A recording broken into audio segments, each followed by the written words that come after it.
नमस्कार दोस्तों, मिथिलेश ज्ञान डिजिटल चैनल में आपका दिल से स्वागत है। दोस्तों, सबसे अधिक दूषित अगर कोई है तो वह है आज का इंसान। कर्मों के फल से कोई नहीं बच सका है। मनुष्य कैसे अपने की का फल भोगता है, आइए इस कहानी के माध्यम से जानते हैं।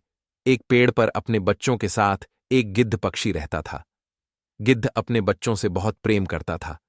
एक दिन गिद्ध के बच्चे गिद्ध के साथ घूमते हुए कहीं जा रहे थे।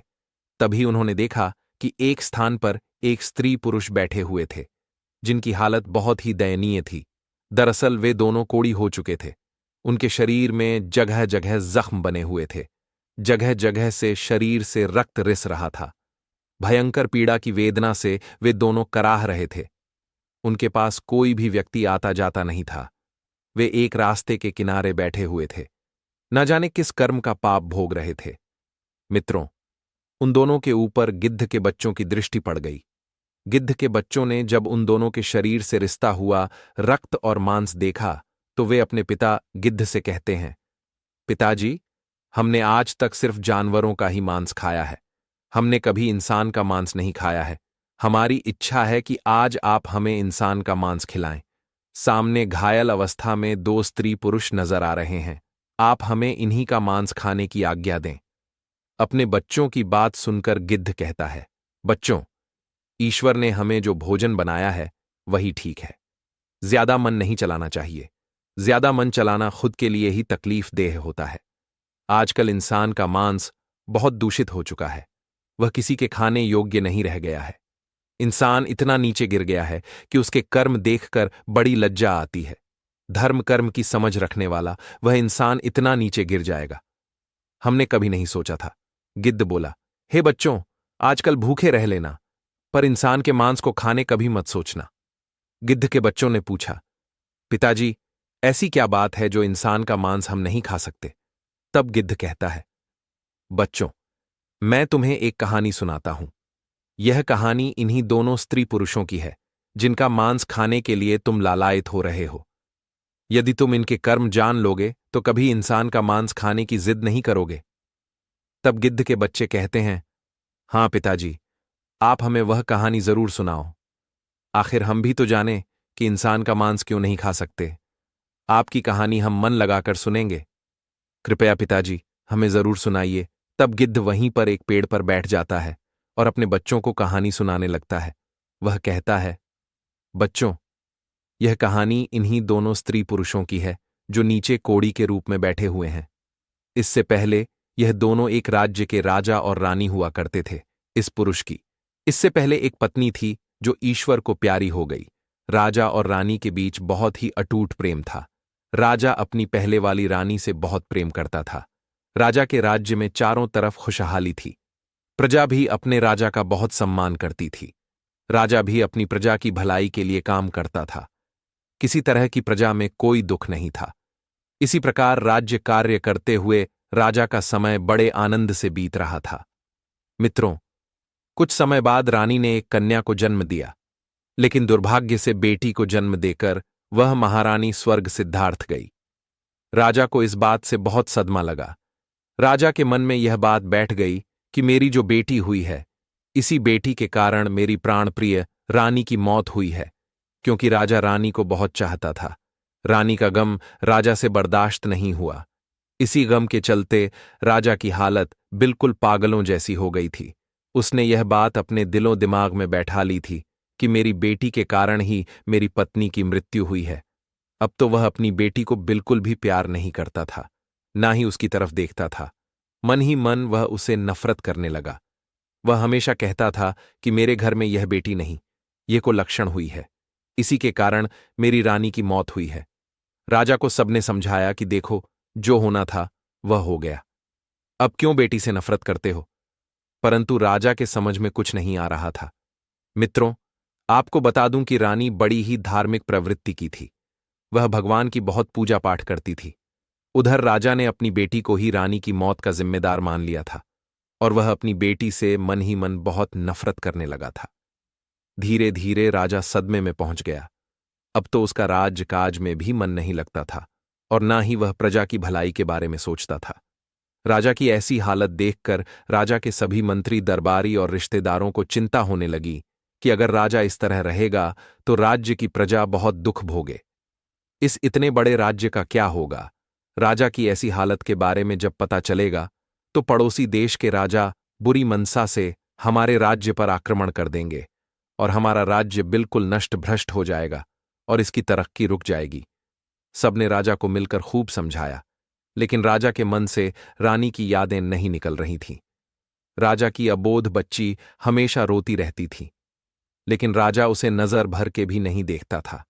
दासियां ही उस राजकुमारी का लाल पालन करती थीं। राजा तो उसे कुलकर्ण कहता था और इसीलिए उसका नाम कुलकर्ण पड़ गया था। घर के रिश्तेदारों और मंत्रियों ने सलाह दी कि अगर ऐसा हुआ तो कैसे चलेगा। इसलिए उन्होंने राजा से दूसरा विवाह करने का प्रस्ताव रखा, जो राजा को सही लगा, क्योंकि रानी का गम भुलाने के लिए यह जरूरी था और उस लड़की के लिए भी एक मां की जरूरत थी। दासियां कब तक उसका पालन पोषण करती रहती। दोस्तों, इस प्रकार राजा ने अपना दूसरा विवाह रचा लिया।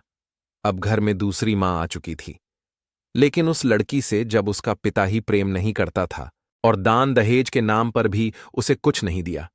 कुलकर्ण अपनी ससुराल पहुंची तो देखा कि वहां एक टूटी फूटी झोपड़ी थी, जहां बैठने के लिए भी सही जगह नहीं थी।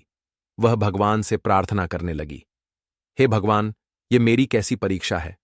मुझे पति भी मिला तो अंधा, अगर जीवन साथी ठीक होता तो हम दोनों मिलकर कुछ कर लेते। खैर, भगवान जो भी करते हैं अच्छा ही करते हैं।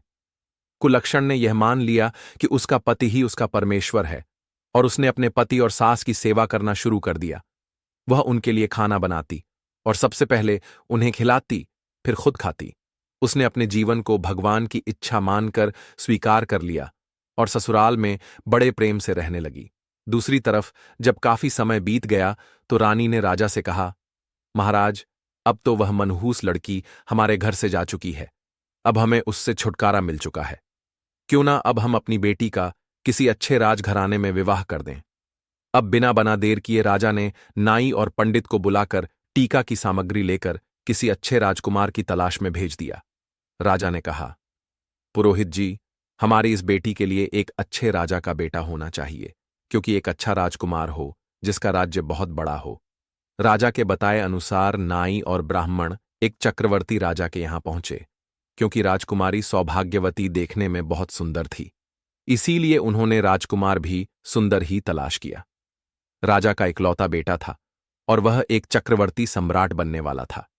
नाई और पुरोहित ने बिना देर किए उस चक्रवर्ती राजा के बेटे को सौभाग्यवती का टीका चढ़ा दिया और सारी बात आकर राजा को सुना दी। मित्रों, राजा ने सौभाग्यवती का विवाह बड़ी धूमधाम से कर दिया। हजारों हाथी घोड़े रथ दहेज दान में दिया और बड़े ही भव्य तरीके से अपनी बेटी की विदाई की। उधर वह बेटी, जिसे राजा कुलक्षण कहा करता था, वह बेचारी जैसे तैसे दिन काट रही थी। सौभाग्यवती एक राजा के घर में ब्याह कर गई थी, इसीलिए वह रानी बनकर आनंद से अपना जीवन यापन करने लगी। उसे शुरू से ही अपने मां बाप का प्यार मिला था और यहां भी उसे अच्छा पति और राजमहल के सारे सुख मिल गए थे। उधर कुलनी अपने भिखारी पति के साथ उस झोपड़ी में रह रही थी। एक दिन कुलक्षण अपनी सासू मां से बोली, मां जी, आप रोज रोज भीख मांग कर लाती हो। आपका भीख मांगना मुझे अच्छा नहीं लगता। इससे तो अच्छा है कि हम कोई काम कर लें और कमा कर खाएं।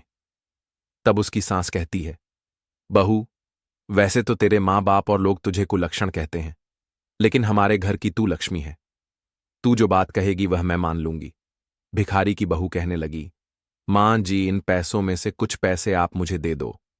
मैं इन पैसों से कुछ खरबूजे और तरबूज खरीद कर लाऊंगी, क्योंकि गर्मी का मौसम है और इस मौसम में खरबूजे और तरबूज खूब बिकते हैं। मैं उन्हें बेचूंगा से तो रहेंगे। आप रोज रोज भीख मांगने जाती हो, 10 लोग आपको ठुकराते हैं। कोई 1-2 तरस खाकर कुछ दे भी देता है। मुझसे यह देखा नहीं जाता कि लोग आपका अपमान करें, इसलिए आज से आप घर पर रहो और मैं खरबूजे और तरबूज बेचने जाया करूंगी। सास ने कहा, नहीं नहीं बहू, तू भला कहां जाएगी। बहू ने कहा, मां जी, आप चिंता मत करिए, मैं ये सब कर लूंगी। सास बोली, ठीक है। उसकी सास और पति भीख में जो पैसे इकट्ठे किए थे वह पैसे अपनी बहू के हाथ में रख देते हैं। बहू बाजार गई और एक डलिया ली और उसमें कुछ तरबूज और खरबूजे खरीद कर रख लिए। जंगल के रास्ते पर एक मंदिर था। वह उसी मंदिर के सामने जाकर बैठ गई। वहां से गुजरने वाले लोगों को तरबूज और खरबूजे बहुत पसंद आते थे, इसलिए हाथों हाथ उसके तरबूज और खरबूजे बिक गए। सारे तरबूज तो बिक गए, केवल 2 खरबूजे उनके पास रह गए थे। दोस्तों, उसी समय संयोग से विधि और विधाता भगवान उसी रास्ते से गुजर रहे थे। विधि कहने लगे, प्रभु देखो, कितने सुंदर खरबूजों की सुगंध आ रही है, मुझे भी यह खरबूजे खाने हैं। विधाता बोले, देवी कहाँ, तुम इन खरबूजों के चक्कर में पड़ रही हो, चलो हमें उज्जैन पर पहुंचना है। विधि ने कहा, नहीं नहीं प्रभु, मुझे तो यह खरबूजे खाने हैं। माता। विधि जिद कर गई, कहने लगी, देखो, स्त्री खरबूजे बेच रही है और वह तो आपकी भक्त है, प्रभु हमें उससे खरबूजे जरूर लेना चाहिए दोस्तों। माता। विधि और विधाता ने एक बूढ़े और बुढ़िया का रूप धारण किया और पहुंच गए। उस खरबूजे वाली के पास उसके पास मात्र 2 ही खरबूजे बचे थे। माता विधि और विधाता ने बहुत ही दीन रूप बनाया था। फटे पुराने वस्त्र थे, जर्जर हालत थी। एक दूसरे का हाथ पकड़े हुए वे उसके पास पहुंचे, जाकर कहने लगे, बिटिया हम दोनों भूखे हैं, क्या हमें कुछ खरबूजा खाने को मिलेगा? तो कुलक्षण कहने लगी, माई आप बैठो, इतनी गर्मी पड़ रही है, लो पहले पानी पी लो। उसके पास थोड़ा सा पानी था। पहले उसने विधाता और माता विधि बने हुए उन दोनों वृद्ध दंपति को पानी पिलाया और आराम से उन्हें बैठाया। उसके बाद एक करके दोनों को खरबूजा खाने को दिया। दोनों लोगों ने वे दोनों खरबूजे खा लिए। उसके बाद माता विधि कहने लगी, बिटिया हमारे पास तो तुम्हें देने के लिए कोई पैसे नहीं है, हम कहां से पैसे देंगे, हम तो भूखे थे, इसलिए खरबूजे तो हमने खा लिए। वह कहने लगी, कोई बात नहीं मां, आज मैं खरबूजे बेचने आई थी और ईश्वर की कृपा से मेरे सारे खरबूजे बिक गए। अब मेरे पास सिर्फ यह 2 खरबूजे शेष बचे थे। अगर आपने उन्हें खा लिया है तो यह भी मेरे लिए पुण्य का काम है। आप तो बूढ़ी मां हो, मेरी कोई मां नहीं है, और आपने मुझसे इतने प्यार से बेटी कहाँ है? बेटी शब्द सुनने के लिए तो मैं और मेरे कान ही तरस गए थे। कभी मेरे पिता ने भी मुझे बेटी का प्यार नहीं दिया। तब माता विधि हुई। बूढ़ी मां कहती हैं, बिटिया मैं काफी दूर से चलकर आई हूं और राह चलने के कारण मेरी सांस फूल रही है, मेरे पैरों में बड़ा दर्द हो रहा है। कुलकर्ण ने कहा, लाओ मैया, मैं तुम्हारे पैर दबा देती हूं। इतना कहकर वह माता विधि के चरण दबाने लगती है। ठंडी हवा चल रही थी। विधि मां को नींद आ जाती है। विधि मां को नींद आई तो कुलनी अपने पल्लू से उनके ऊपर हवा करने लगी, ताकि उनके ऊपर कोई मक्खी या मच्छर ना बैठे। दोस्तों, विधाता भी वहीं पर लेट गए। जब माता विधि की आंख खुली तो वे दोनों बड़े प्रसन्न हुए। कहने लगे, बेटी तूने तो हमारी बहुत सेवा की है और हमारे पास तो तुम्हें देने के लिए कुछ भी नहीं है, हम तुम्हें क्या दें? वह कहने लगी, कोई बात नहीं मां, मेरी कोई मां नहीं है, तुम्हारी सेवा करके तो मुझे मां जैसा प्यार मिला, ऐसा लगा जैसे तुम मेरी मां हो। तब माता विधि कहती हैं, अच्छा बेटी अब हम चलते हैं। जाते हुए माता विधि ने विधाता से कहा, प्रभु अगर आपकी झोली में कुछ पड़ा हो तो इस बेचारी को दे दो, यह बेचारी बड़ी ही गरीब है और इसके पिता ने इसके साथ बहुत अन्याय किया है। विधाता बोले, देवी मेरे पास तो मेरी झोली में केवल भभूति है, इससे इसका क्या भला होगा? माता विधि बोली, प्रभु लोगों का भला तो आपके भला कहने से ही हो जाता है। फिर भी मन समझाने के लिए माता विधि ने विधाता की झोली से कुछ भभूति निकाली और उस बेचारी को दे दी। वह भभूति उसने अपने साढ़े पल्लू में बांध कर रख ली। शाम को जब वह अपने घर पहुंचती है तो अपनी सासू मां से कहती है, मां जी, आज एक बूढ़ी मां और एक बूढ़े बाबा की सेवा करके मुझे अपार सुख मिला। और देखो मां, आज की कमाई, आज मेरे सारे खरबूजे बिक गए मां। अब तुम्हें और मेरे पति को कहीं भी भीख मांगने की जरूरत नहीं है।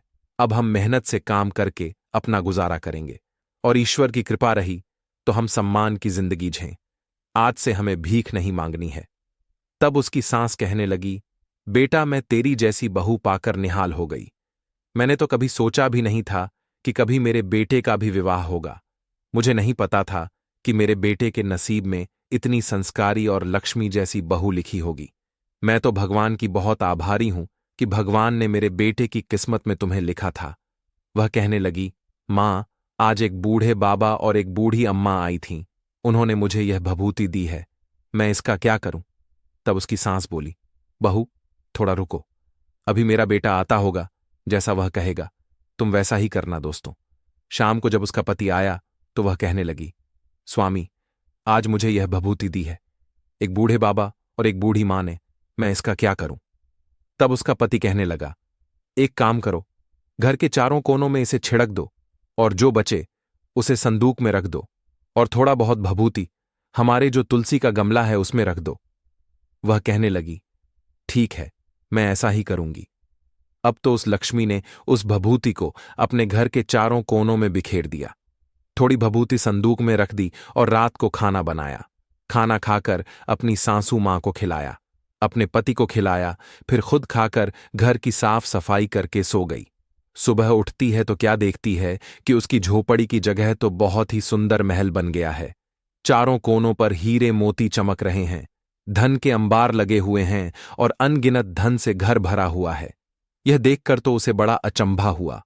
वह दौड़ी दौड़ी अपनी सास के पास जाती है और कहती है, मां जी उठिए, देखो क्या चमत्कार हो गया। उसकी सासू मां की आंख खुली तो उसने देखा कि उसका घर तो पहचानने में नहीं आ रहा है। वह कहने लगी, अरे बहू, क्या हम तेरे मायके में आ गए हैं। आज तक तो तेरे पिता ने कभी इधर मुड़कर भी नहीं देखा, लेकिन मैं तो सोई हुई थी, तेरे पिता का हृदय कैसे पसीज गया। तब वह लक्ष्मी कहती है, नहीं मां जी, ये मेरे पिता का घर नहीं है, ये तो हमारा घर है। देखिए, शायद भगवान की अनुकंपा हुई है, उन्हीं की कृपा से मेरे भाग्य बदल गए हैं। देखो, शायद वे बूढ़े बाबा और बूढ़ी मां कोई और नहीं, साक्षात ईश्वर ही होंगे जिन्हें मैं पहचान नहीं पाई। भगवान को न पहचान पाने का दुख अब तो उसे बहुत कचोट लगा था और वह रोने लगी कि भगवान साक्षात मेरे पास आए और मैं उनको पहचान नहीं पाई। उसकी सासू मां ने उसे धीरज बंधाया, तभी उसके पति की आंख खुल जाती है और वह चिल्लाते हुए बोला, अरे लक्ष्मी, यह मैं अपनी आंखों से क्या देख रहा हूं, अब तो मुझे दिखाई दे रहा है। वह अपनी मां से बोला, मां देखो, मुझे सब कुछ दिखाई दे रहा है, अब मैं अंधा नहीं रहा।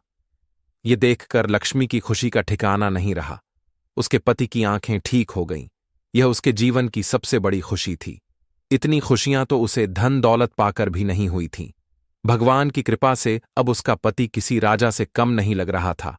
अब उन्होंने कहा कि जब इतनी बड़ी कृपा हो ही गई है तो क्यों ना हम भगवान की चर्चा करवाएं, पाठ करवाएं, लोगों को अपने घर बुलाएं और खूब बड़ा सा भंडारा करवाएं।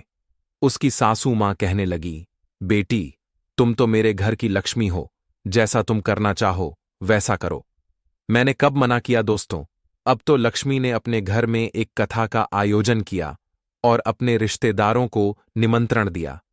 सारे रिश्तेदारों में निमंत्रण बंटवा, एक पत्र अपने मायके भी भिजवाया और एक चिट्ठी अपनी बहन सौभाग्यवती के घर भी भेजी। निमंत्रण पाकर लक्ष्मी का पिता और उसकी सौतेली मां भी आए। वे आए तो थे, परंतु दोस्तों, उनकी हालत बहुत खराब हो गई थी।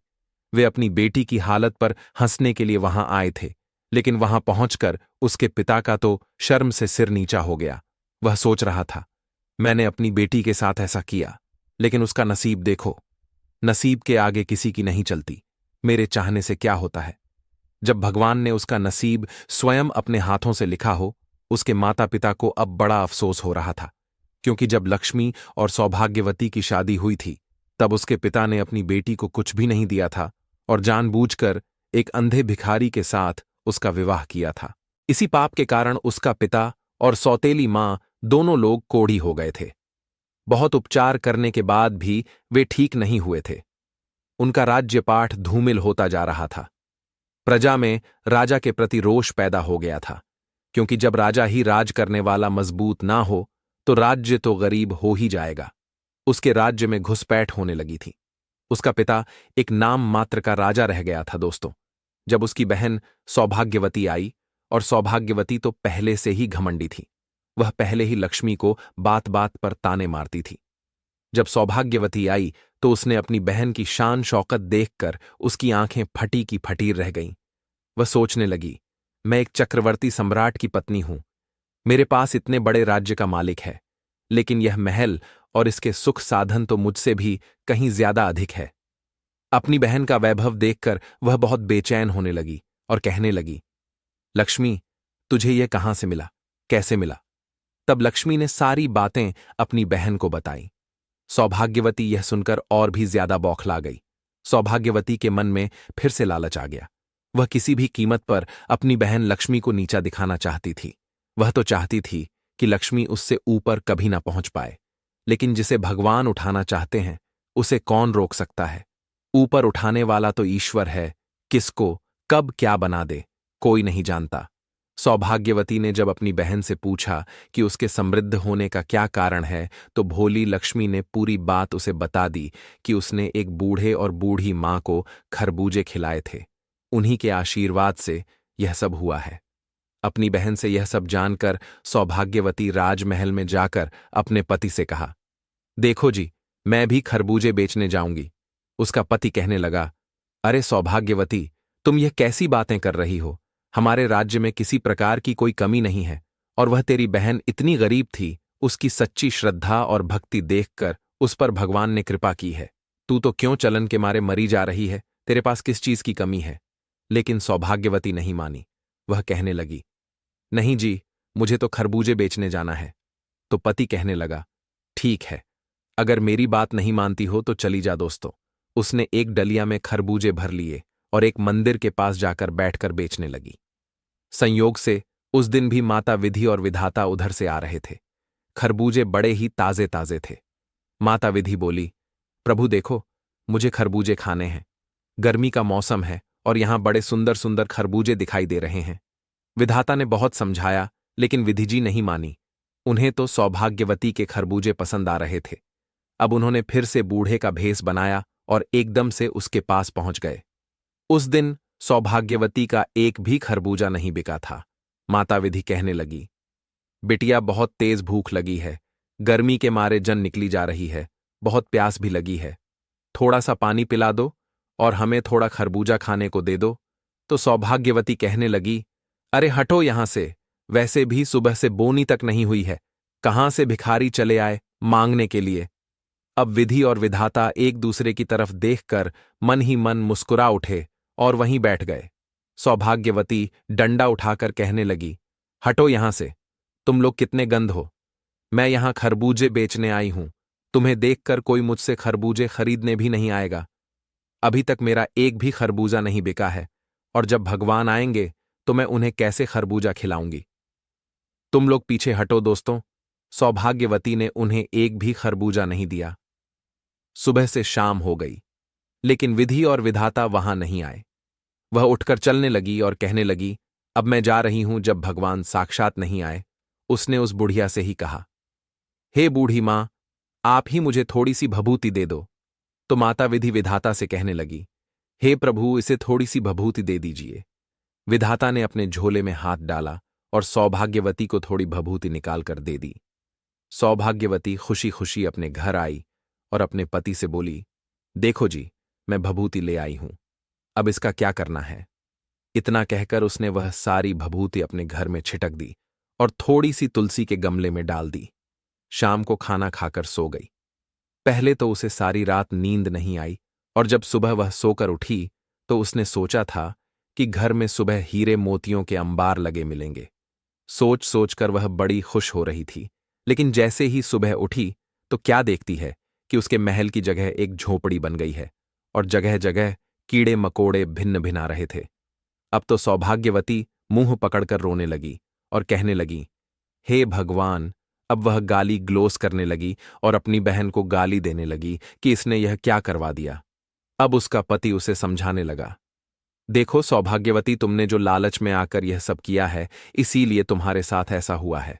तुम्हारी बहन दिल की बहुत अच्छी है, भगवान ने उसकी भक्ति देखकर उस पर कृपा कर दी, लेकिन तुम लालच में थी और अपने पास जो था उसे भी गम्मा दिया। जो अपने पास होता है उसी में संतोष करना चाहिए। उसके पति ने उसे खूब समझाया, लेकिन सौभाग्यवती अपनी बहन लक्ष्मी को कोसने लगी। वह कहने लगी, लगता है मेरी उस बहन की छाया मुझ पर और मेरे घर पर पड़ गई है, इसलिए हमारे साथ ऐसा हुआ है। उसके पति ने उसे बहुत डांटा और कहा, तुम अभी भी सुधर जाओ। जब यह खबर उसके मायके में पहुंची तो राजा और रानी जो कोड़ी हो गए थे वे उसे देखने के लिए आए। अपने माता पिता की ऐसी हालत देखकर सौभाग्यवती कहने लगी, अरे दूर हटो, तुम मेरे घर के अंदर मत आना। ऐसे माँ बाप की मुझे जरूरत नहीं है, जो इतने गंदे हो, जो कुष्ठ रोग से पीड़ित हो। मैं ऐसे माँ बाप को नहीं रख सकती, ना ही उनकी सेवा कर पाऊंगी। मुझसे दूर रहो दोस्तों। उसके माता पिता अपनी बेटी के दुख में दुखी होने के लिए आए थे, तो वह दूसरी माँ क्या खाक करती। राजा की दूसरी पत्नी भी उस लड़की से नफरत करने लगी थी। उसने कभी उस बच्ची को नहीं अपनाया। धीरे धीरे समय बीतने लगा। राजकुमारी अब 1 साल की हो गई थी और राजा तो उसे देखता ही नहीं था। जब वह अपने आंगन में ठुमक ठुमक कर चलती थी, तब भी राजा का मन नहीं पिघलता था। राजा तो उसे नफरत की नजरों से ही देखता था। इसका फायदा दूसरी रानी भी उठाती थी। धीरे धीरे राजा की दूसरी पत्नी भी गर्भ धारण करती है। दोस्तों, समय के साथ उसने भी एक कन्या को जन्म दिया। अपनी बेटी और अपनी स्त्री को सकुशल देखकर राजा बड़ा प्रसन्न हुआ। उसकी प्रसन्नता की वजह यही थी कि उसकी रानी बिल्कुल ठीक थी, इसीलिए वह अपनी कन्या को अच्छे लक्षणों वाली समझ रहा था। अब तो राजा ने प्रजा में मिठाइयां बंटवा और अच्छे से उस दूसरी राजकुमारी का नामकरण संस्कार करवाया। राजा ने उसका नाम सौभाग्यवती रखा। इस तरह मित्रों, सौभाग्यवती और कुलकर्ण दोनों ही साथ साथ पलने लगी। धीरे धीरे समय बीतता रहा। राजा रानी सौभाग्यवती को बहुत प्रेम करते थे, लेकिन जिसे वे कुलक्षण मानते थे, उसे फूटी आंख से भी नहीं देखते थे। समय अपनी गति से चलता रहा। धीरे धीरे राजकुमारी सौभाग्यवती को शिक्षा दिला लाई गई। राजकुमारी की तरह उसके हर काम कराए गए, लेकिन कुलकर्ण को शिक्षा का भी प्रबंध नहीं किया गया। धीरे धीरे जब दोनों कन्याएं बड़ी हुईं, तो देखने में दोनों बराबर की लगती थीं। दोनों में ज्यादा अंतर नहीं था, पर उनके पालन पोषण में राजा रानी की तरफ से बहुत अंतर था। सौभाग्यवती के जो कपड़े होते थे, अगर वे पुराने हो जाते तो उन्हीं कपड़ों को उतारकर कुलकर्ण को पहनने को दे दिया जाता था। क्योंकि मित्रों, जब पिता ही उसे प्रेम नहीं करता था, तो दूसरा कौन देखने वाला था। बेचारी की मां तो थी नहीं। धीरे धीरे दोनों लड़कियां सयानी हो रही थीं। एक दिन रानी कहने लगी, महाराज, लड़कियां बड़ी हो गई हैं, अब इनका विवाह हमें करना चाहिए। दोस्तों, जो कुलक्षण थी वह बड़ी ही धर्म प्रवृत्ति की थी। अपनी मां की तरह उसकी मां भी बहुत ही धार्मिक थी। जो उसे जन्म देकर मर गई थी, वह भी बहुत धार्मिक थी और हमेशा भगवान की बहुत पूजा पाठ किया करती थी। जबकि सौभाग्यवती बड़े घमंड में रहती थी। उसे यह घमंड था कि वह राजकुमारी है। उसके पास मां और पिता दोनों का प्यार है, लेकिन बेचारी कुलकर्ण को माता पिता का प्रेम नहीं मिलता था। कुलकर्ण कुछ ज्यादा ही समझदार थी। उसकी सौतेली मां कुछ भी कहती, चाहे उसकी बहन कुछ भी कहती रहती, वह चुपचाप सुन लिया करती थी। राजा रानी को छोड़कर महल के बाकी सभी लोग कुलक्षण से हमदर्दी रखते थे, लेकिन सौभाग्यवती और उसकी मां हमेशा उसे डांट रहती थी। राजा तो अपनी बेटी सौभाग्यवती को देखकर फूला नहीं समा आता था, जिसे वह कुलकर्ण मानता था। उसे देखकर तो वह रास्ता ही बदल लेता था। बेचारी कुलनी अपने पिता के प्यार को पाने के लिए तरसती रहती थी, लेकिन राजा कभी उसे अपनी आंखों के सामने भी नहीं आने देता था। राजा ने सख्त हिदायत दे रखी थी कि जब वह महल में आए तो उसकी बेटी कुलक्षण उसके सामने ना आए। इस बात का पूरा रखा जाता था। अब जब बेटियां शादी के लायक हो गई तो शादी तो करनी ही पड़ेगी, भले ही राजा उसे कितना ही नफरत क्यों ना करता हो। बेटी की शादी तो करनी ही थी। रानी ने कहा, महाराज, दोनों बेटियां बड़ी हो गई हैं, इनके लिए कोई अच्छा सा वर तलाश कीजिए। राजा कहने लगा, हां रानी, विवाह तो करना ही पड़ेगा, और जितनी जल्दी हो जाए उतना अच्छा है। इस कुलकर्ण का साया हमारे महल से हट जाएगा। राजा की इन बातों को सुनकर लग था कि वह मूर्ख राजा अपनी उस बेटी से न जाने कितनी नफरत करता था। रानी तो फिर भी सौतेली थी, वह तो नफरत करती ही थी और घर के सारे काम उस कुलक्षण से कराती थी। रानी हमेशा यही चाहती थी कि उसकी सौतेली बेटी हमेशा दुखी रहे। इसलिए उसने राजा से कहा, महाराज, क्यों ना पहले इस कुलक्षण का विवाह करके इसे इस घर से हटा दिया जाए, हम अपनी बेटी का विवाह बाद में कर लेंगे। राजा ने कहा, कोई बात नहीं, हम इसका का विवाह पहले कर देते हैं, जैसी यह है ऐसा ही इसके लिए लड़का देख लेते हैं। रानी कहने लगी, अरे राजा साहब, इसके लिए तो कोई अंधा भिखमंगा लड़का ही ठीक रहेगा। वह कहाँ राजमहलों के लायक है, जहां भी जाएगी मां का बेड़ा गर्क कर देगी। यह तो अपनी मां को खा ही गई, वहां भी ना जाने क्या क्या कर देगी। इसके कारण हमें ना जाने क्या क्या सुनने को मिलेगा। इस पर राजा ने कहा, रानी साहिबा, आप बिल्कुल ठीक कहती हो। राजा ने तुरंत ही अपने महल में नाई और पंडित को बुलवाया और कहा, कुलखंड के लिए एक अंधा और परिवार से हीन वो ढूंढ कर आओ। जिसका कोई परिवार ना हो। राजा की आज्ञा पाकर नाई और पंडित वर की तलाश में निकल पड़े। वे चलते चलते बहुत दूर एक गांव में जा पहुंचे, जहां मंदिर के बाहर उन्होंने एक बूढ़ी औरत को बैठे देखा। उसका एक बेटा था। मां बेटा दोनों भीख मांग रहे थे। बेटा अंधा था और घर के नाम पर एक टूटी फूटी घास फूस की झोपड़ी पड़ी हुई थी। नाई और पंडित उसे देखकर बहुत खुश हो गए, क्योंकि कई दिनों से उन्हें वैसा वर नहीं मिल रहा था जैसा राजा चाहता था। नाई और पंडित भिखारिन के पास गए और उससे कहा, माई, हम तेरे बेटे के लिए एक बहुत अच्छा रिश्ता लेकर आए हैं। ये सुनकर भिखारिन पहले तो हंसी और फिर कहने लगी, क्यों भैया, क्यों मुझ भिखारिन का मजाक उड़ा रहे हो? भला मेरे अंधे बेटे से कौन विवाह करेगा? तब नाई ने कहा, अरे नहीं, वास्तव में हम आपके बेटे के लिए एक बहुत अच्छा रिश्ता लेकर आए हैं, और वह भी राजमहल से। यह सुनकर भिखारिन को विश्वास नहीं हुआ, लेकिन जब उसे राजमहल से नाता जुड़ने की बात पता चली तो वह तुरंत राजी हो गई। नाई और पंडित उस भिखारिन के बेटे के साथ रिश्ता तय कर राजमहल लौट आए और राजा को पूरी बात बताई। इसके बाद राजा ने अपनी बेटी कुलक्षण का विवाह उस अंधे भिखारी से कर दिया, लेकिन उसकी बेटी ने उन्हें डांट फटकार कर भगा दिया। और जब यह बात लक्ष्मी को पता चली कि उसके माता पिता दर दर के भिखारी हो गए हैं और उसकी बहन का राजपाठ नष्ट हो गया है, तो लक्ष्मी अपने पति के साथ उसे देखने के लिए उसके घर आई। उसने अपना आधा धन देकर अपनी बहन का राजपाट फिर से बसाया और अपने माता पिता को वहां से अपने साथ ले गई। परंतु वे दोनों कोढ़ी हो चुके थे। उनके पाप इतने प्रबल थे कि भगवान की प्रार्थना करने पर भी वे दोनों ठीक नहीं हो सकते थे। तब उन्होंने कहा, बेटी, अब हमें अपने किए की सजा भोगनी है, तुम हमें माफ कर दो। अपने बेटी के चरण छूने के बाद क्षमा मांगकर वे दोनों उसके घर से चले जाते हैं। दोस्तों, और किसी एकांत स्थान पर बैठकर भगवान की प्रार्थना करते हैं और अपने कुकर्म की क्षमा मांगते हैं। दोस्तों, उनके शरीर से रक्त और मांस गलगल कर नीचे गिर रहा था। भगवान ने उन्हें उनके पापों की सजा दी थी। अपने पाप का फल भोगे बिना उनका किसी भी औषधि से इलाज संभव नहीं था, इसीलिए उन्हें एकांत स्थान पर ले जाकर छोड़ दिया गया।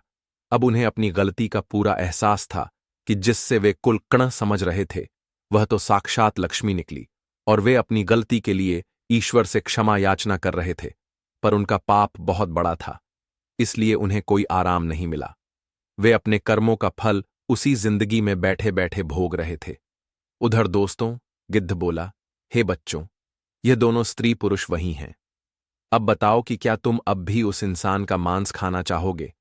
उन दोनों की कहानी सुनकर गिद्ध के बच्चे कहने लगे, पिताजी, हमें माफ कर दो, जो हमने ऐसे पापियों को खाने की बात कही। आज हमें पता चल गया है कि इंसान का मांस अब किसी के खाने योग्य नहीं रह गया है। सबसे अधिक दूषित अगर कोई है तो वह इंसान है।